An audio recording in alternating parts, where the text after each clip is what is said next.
Puluhan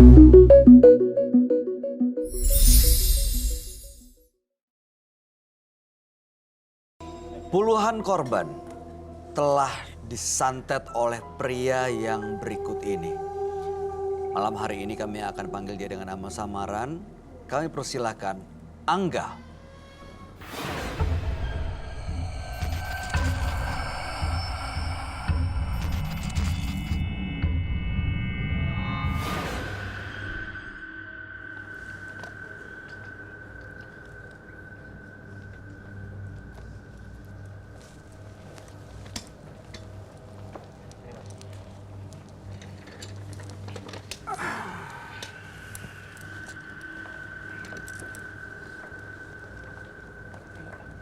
Selamat malam Mas Angga. Malam. Boleh diceritakan pekerjaan Anda saat ini? Jadi saya sebagai seniman rupa.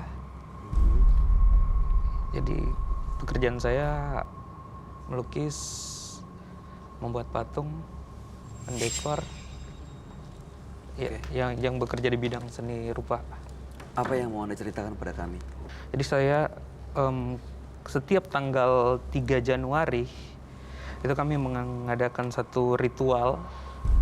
Jadi kami memiliki satu kekuatan kekebalan, terus bisa secara spiritual itu bisa menyantet orang di hal-hal yang tanpa disadari. Jadi ketika hal itu ada orang yang tidak kita sukai, kita santet itu. Misalnya dalam persaingan. Itu tanpa disadari maksudnya gimana ya? Mengirim santet tanpa disadari? Iya, jadi ini kekuatan itu muncul sendiri. Pernah Anda pergunakan? Ya pernah. Contohnya seperti apa? Biar kami jelas gambarannya. Jadi pertama-tama binatang, coba ayam, terus jadi dicoba. Ternyata kekuatannya mempan itu. Untuk melakukan satu kali santet, Anda membebankan tarif nggak buat yang minta bantuan Anda? Nggak. Tapi biasanya dibayar? Terserah. Biasanya berapa sampai berapa? Nggak tahu. Itu terserah orang yang mau bayar. Jadi saya tidak membebankan. Oke, kalau mengirim santet, pernah nggak yang meleset atau nggak berhasil? Iya. Pernah? Iya, biasa ada. Mungkin orang yang lebih kuat gitu. Sorry Kak Bayu. Terus berarti Mas mengabulkan apa yang diminta, misalnya bisa kita sebut pasien misalnya, mengabulkan apa yang diminta pasien, tapi kan Mas tahu misalnya yang dia santet itu sebenarnya nggak salah gitu, atau mungkin pasien Mas itu ternyata cuma dendam atau mungkin benci, entah gimana kan sebenarnya mereka nggak salah, siapa tahu gitu. Berarti Mas salah, dosa gitu. Iya, sebetulnya dosa. Terus kenapa Mas lakukan? Karena belum tahu. Karena belum mau lepas. Mau lepas. Oke, saya mau tanya. Saat ada orang yang kena santet, iya. Sakit kan orangnya? Iya. Itu bisa sembuh berapa lama? Iya. Sebulan 2 bulan itu bisa. Sebulan 2 bulan akhirnya sembuh? Iya, bisa. Jadi itu masa, ya katakanlah masa berlakunya ya? Iya. Itu santet itu sebulan 2 bulan, orang itu akan sakit? Iya. Sembuhnya setelah Anda cabut kah atau menghilang sendiri? Iya. Jadi itu menghilang dengan sendirinya itu. Sakitnya seperti apa ya Mas?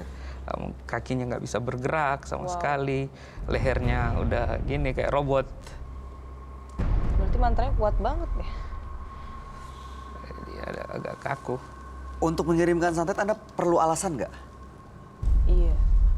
Alasan nggak? Iya, perlu alasan. Atau yang penting ada orang butuh bantuan, bayar, Anda kirim santet? Iya, tergantung orang yang butuh bantuan. Mungkin dia tidak suka dengan orang tersebut. Gitu. Oke.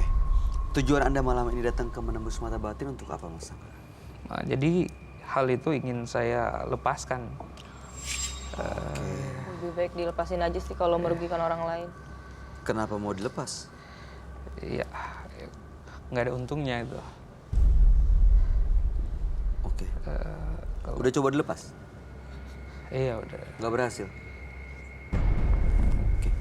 Mudah-mudahan malam ini bisa berhasil. Dan mudah-mudahan Anda bisa mendapatkan solusi dan mendapatkan tujuan Anda Iya. datang ke menembus mata batin. Sebaiknya langsung ceritakan kepada sahabat kami. Dia adalah seorang indigo. Kami persilakan Roy Kiyoshi. Sebelumnya, tim Mata Batin sudah memberikan tanggal lahir dan nomor rumah partisipan kepada Roy Kiyoshi. Dengan mata batinnya, Roy akan membaca berdasarkan angka yang kami berikan. Angga, terlahir tanggal 26 Mei 1984. Sosok penolong tanpa pamrih dan berjiwa artistik. Jiwa penolongnya justru telah membawa Angga menuju kegelapan. Banyak sekali korban yang tak memiliki masalah dengan dia, tapi menjadi korbannya.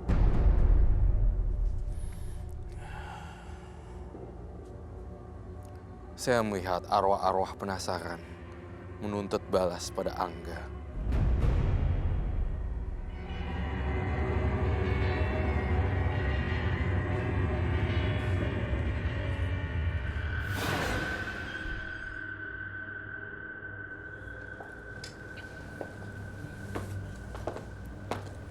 Halo. Selamat malam. Silakan duduk. Angga, 26, 5, dan 84. Angga mendapatkan warisan dari leluhurnya, ilmu yang bisa dibilang bisa mengirimkan santet kepada orang. Tidak sampai meninggal, tapi hanya sampai sakit. Dan saat ini banyak orang yang minta bantuan dan pertolongan untuk mengirimkan santet. Dan Anda sudah lelah, ingin lepas dari semuanya. Ingin benar-benar bersih. Iya. Gitu ya? Saya lihat Angga itu punya banyak kekuatan supernatural, tapi sampai sekarang cenderungnya untuk menyantet atau melukai orang sih sebenarnya. Ya kan? Melukai orang. Melukai orang. Dan saya boleh tanya sejujurnya gak, untuk jasa layanan santet, berapa yang harus dibayar untuk Angga? Jadi tergantung orang yang membayar. Biasanya berapa tuh, Mas? Ya sekitaran 25 juta, 3 jutaan. 2 sampai 5 juta. Iya. Saya ngeliat banyak banget loh korban-korbannya. Ada kematian, ada yang lumpuh juga. Saya ngeliat juga ada yang bunuh diri, gantung diri, pakai tali rafia. Angga, saya ngerasain energi kamu juga besar banget di sini. Dan saya harus simpan energi saya dengan baik. Saya ngerasain, kamu bisa nggak suruh teman-teman di belakang kamu nih sekarang suruh untuk diem dulu. Apa, Roy? Yang kamu Saya lihat soalnya apa? mendengar banyak hal dari teman-teman yang nggak kelihatan dari Angga. Apakah betul Angga punya banyak teman yang tidak terlihat? Ada. Oh.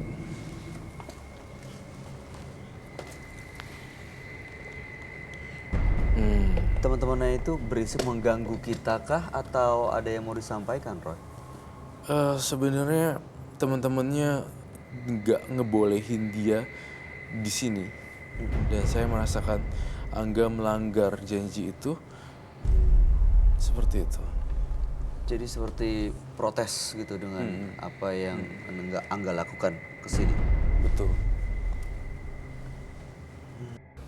Saya mendengar bisikan bahwa saya ngerasa Angga bisa menggambarkan sosok-sosok yang Angga lihat dalam kertas ya. Bisa. Bagus sekali. Saya pengen melihat apa yang ada di kepala saya. Saya pengen banget Angga untuk menggambarkan gambarannya di kertas. Saya akan menantang kamu untuk menggambarnya secara live di sini. Apakah bisa? Boleh. Tapi ada satu syarat. Menggambar makhluk yang ada di belakang saya sekarang.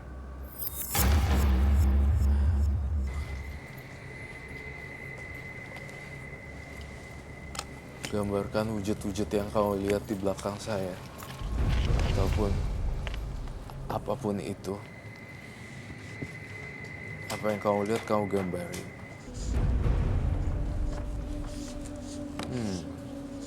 Sangat jarang ya Iya. kalau orang punya jiwa art dan kemudian terjun ke dunia spiritual ya. Satu dua biji gitu ya. Kayak seperti Katanya keturunan Tadi dari iya, soalnya tadi dari warisan. Iya. Ada di jalan. Iya. Kalau apa jadinya ya kalau saya gunting ke kalungnya terus berantakan. yang muter-muter itu. Iya. Itu kamu ngelihat ada yang mengisi. Sesuatu atau Ya, ada yang ngisi sih sebenarnya. Dan dia bisa ngelihat teman-teman saya loh.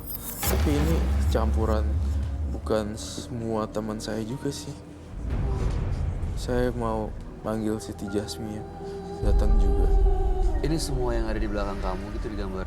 Iya, beberapa. Tetapi saya ada yang nyaru gitu, ada yang ikut-ikutan nemplok. Ada yang ikutan berdiri di belakang kamu. Betul sekali. Ada yang ikutan nemplok untuk masuk ke badan saya untuk berkomunikasi seperti itu.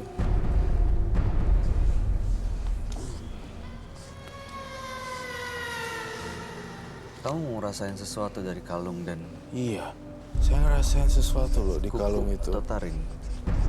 Nggak tahu kenapa bayangan saya gunting. gunting? Harus digunting. Banyak sekali.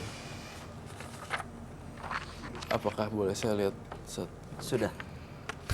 Atau bisa dulu. Oke. Ini sebenarnya tidak semua makhluk yang ikut saya seperti ini sih. Kalau saya perlu klarifikasi. Tapi memang kamu ngeliat ini ya di belakang saya. Kayak boneka-boneka begitu. Apa? Kayak boneka. Oke, boneka. Yes, memang ada boneka seperti itu sih. Oh, Voodoo dolls. Ini anak kecil. Ya. Itu apa?